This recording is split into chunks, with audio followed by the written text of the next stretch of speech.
There was a woman who was very unhappy with her husband. He had been oh so charming when they were going out. But once they were married, how things changed. Whenever they went out together now, he would ogle other women. Whenever she made a joke, he would just stand there, stony-faced, and roll his eyes. But worst of all were the comments he would make about her to other people.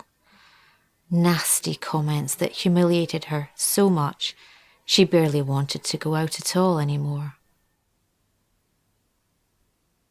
One day, after a particularly awful string of abuse from him, she took herself off to the botanical gardens to have a think about what she should do.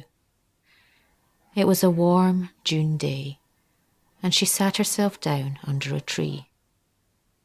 She'd brought a book with her, but she didn't feel like reading. It was really just a prop. She just wanted to sit under that tree and escape his poisonous words for a while. She sat and dreamed and dozed for a bit, then stirred herself in case anyone was coming.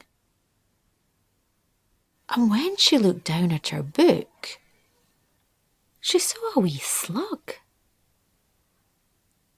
She couldn't help but smile. It looked like it was waving at her with its eye stalks. It had left a trail on the cover of her book. But when she looked closer, she saw it wasn't a trail. It was writing. I can help. She took a closer look. The lettering was very wobbly, but it clearly said, I can help. Oh, no, no, no, no, no. She was clearly having a nervous breakdown. But she looked again. The slug was continuing to write. You are not mad. It had run out of space. She picked it up, turned over the cover of the book and put it back down. Again it continued. 3 wishes, but he gets double.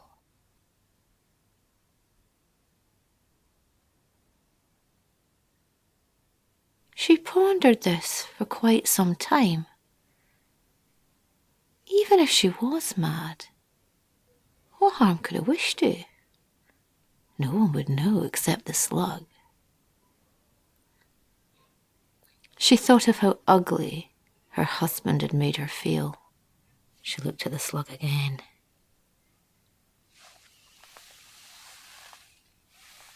I wish I was extremely beautiful.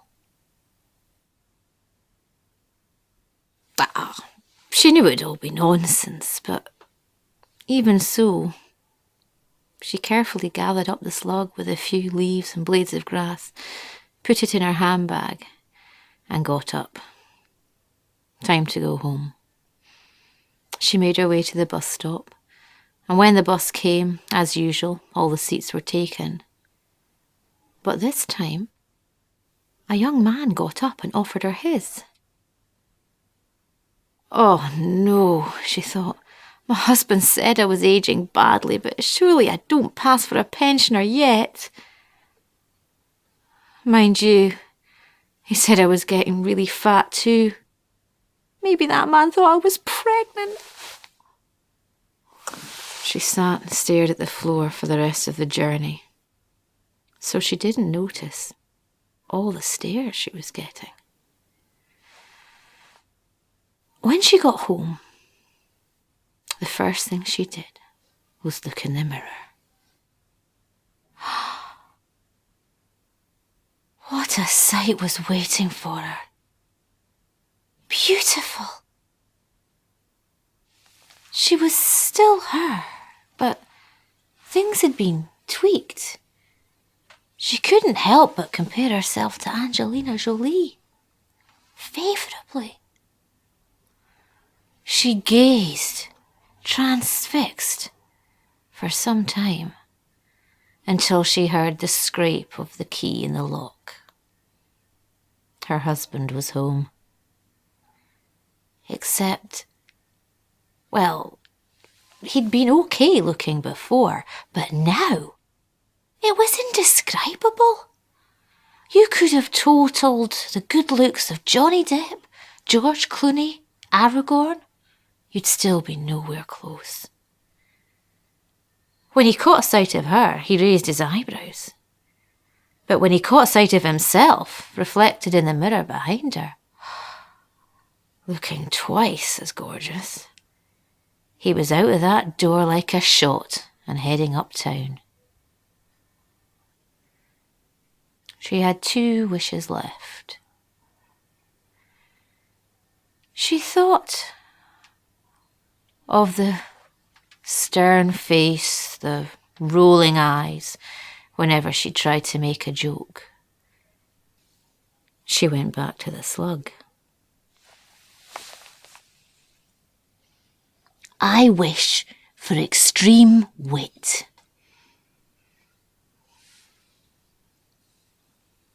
The phone rang.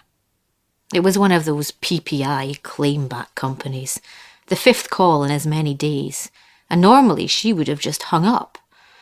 But today she found herself rebuffing the caller with such sparkling wit that he had to hang up, he was laughing so much. Right, she decided, I'm going out.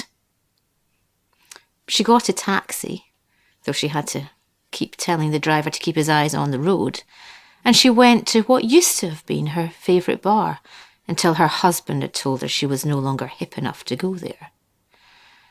She walked up to the barman, who at first just gazed, open-mouthed, until she started chatting. And then he was doubled up with laughter and had to sit down, but not before he told her any drink she wanted would be on the house. She thought she was going to have the time of her life. Until she heard raucous laughter coming from the other end of the bar. There was her husband, regaling a gaggle of salivating women with the tale of his latest parking fine. Any men that were with them were doubled up with laughter too, even though he was flirting outrageously with their girlfriends. Soon, men and women were doubled up and staggering towards the toilets, trying to hold in their pee. Some of them didn't make it. The woman went home. She sat down on her couch, went back to the slug. 1 wish left. A mild heart attack, please.